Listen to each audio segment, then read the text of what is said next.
Hello everyone. In this video given is a square. Another square is placed in such a way that these two squares are sharing one vertex, this vertex.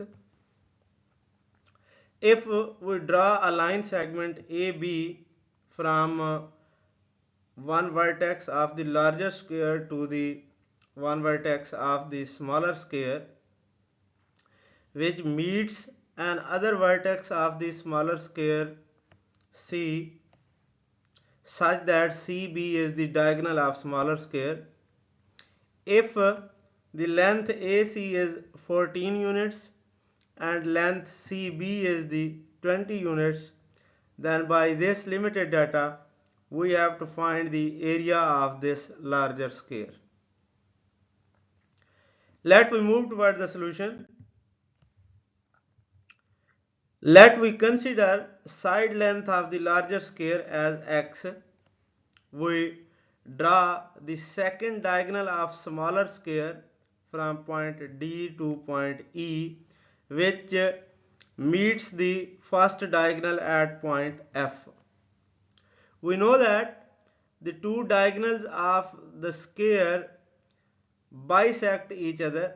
So if the diagonal CB is of 20 units, then each of the length CF and CB is 10 units, and in the same manner DF and FE are of 10 units.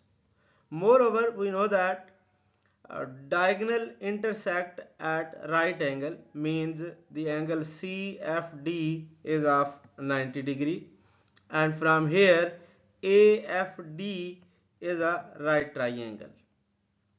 Using Pythagorean theorem on this right triangle, we have AD as hypotenuse and AF and FD as legs. So AD square is equal to AF square plus FD square. AD is actually the x side length of this larger square.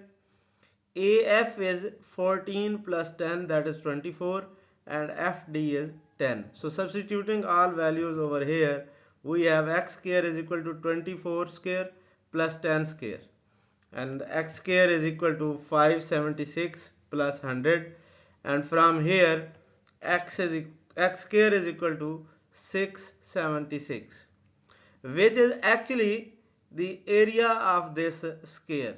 So area of this larger square is 676 square units. That is the answer. Thank you for watching.